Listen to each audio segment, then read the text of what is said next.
He's a great guy. Fantastic guy with a beautiful new wife.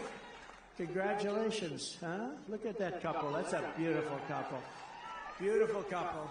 From the very first day that we take back the White House from crooked Joe Biden, I believe we are going to have the 4 greatest years in the history of our country.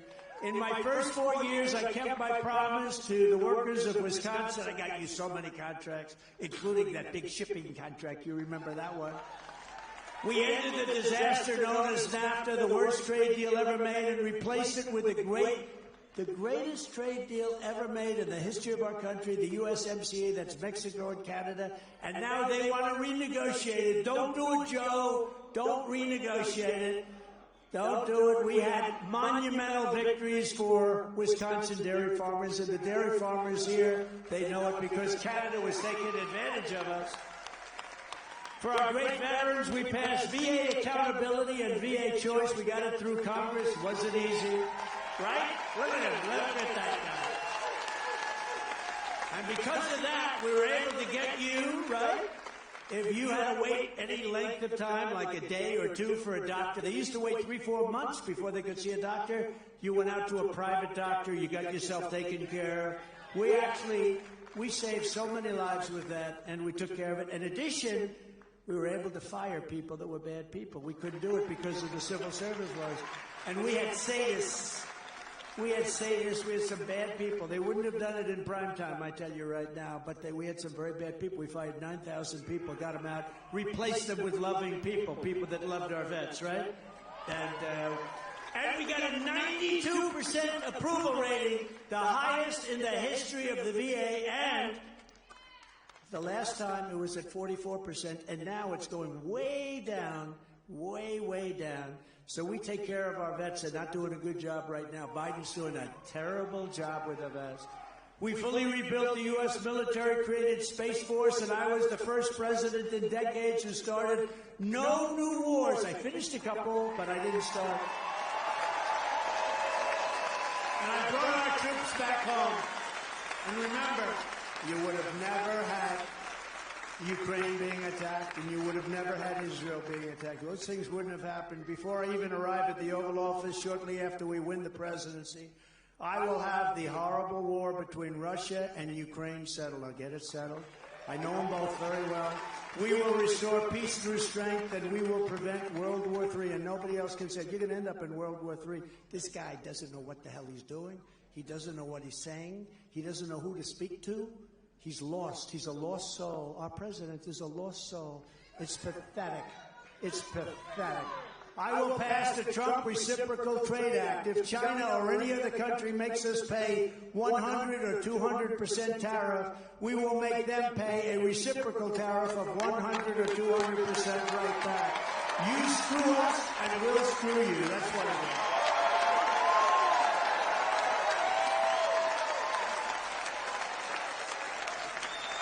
And very simply, it is tariffs on foreign countries go up. Taxes on American workers and families will come down very dramatically. We'll reduce those taxes. Foreign countries have taken such advantage of us. We renegotiated so many deals. China, Japan, South Korea, so many deals. The Philippines, so many deals. We made them from horrible deals. I used to sit back and say, who the hell made these deals? They were horrible. And we made so many great deals out of it. Now we have a time to do a real job because we have so much room. There's so much room. We have been taken advantage of by foreign countries. As an example, your automobile industry, of which you have a lot, but your automobile industry, China now is building plants in Mexico. Big plants, really big plants, because they think they're going to build cars in Mexico, not here, build cars in Mexico and sell them into our country. If they're going to do that, we're going to put a tariff on that's so high they won't be able to do it, okay? They should not be doing that. And they were given the go-ahead by Biden. You know why? Because he accepts a lot of money from China. Can you believe it? This guy gets a lot of money from China. He's a Manchurian candidate. On day one, I will terminate Crooked Joe's insane electric vehicle mandate. In addition to this job-killing disaster, Joe Biden is also preparing to approve a waiver request from California, allowing them to enact a complete and total ban on all gasoline-powered cars and trucks. I will terminate that. If this Biden ban on gasoline cars goes into effect, the U.S. auto industry will be slaughtered. All of your car making here and a place that I just got back from Michigan will all be gone. What they've done to our automobile manufacturers. As an example, Mexico, go back to Mexico, they took 32% over the years, not during my years, over the years took 32% of our car making ability. They took it out. It's a massive industry now in Mexico. It's crazy.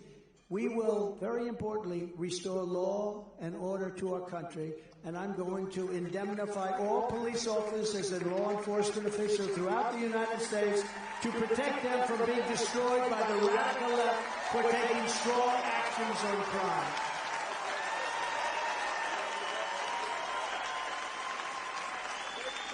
And the other day, I was very honored to visit with the family of an amazing man, New York Police Detective Jonathan Diller, you read it, who was gunned down by a vicious thug previously arrested by different law enforcement agencies over 21 times, very serious crimes. And the person with him was known as Killer. He was actually considered worse.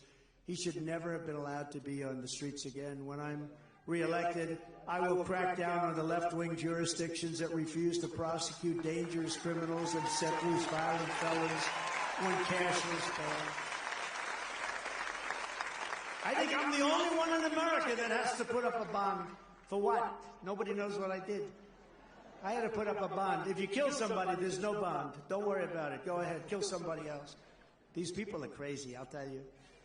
And I will ask Congress to send a bill to my desk ensuring that anyone who murders a police officer will receive immediately the death penalty.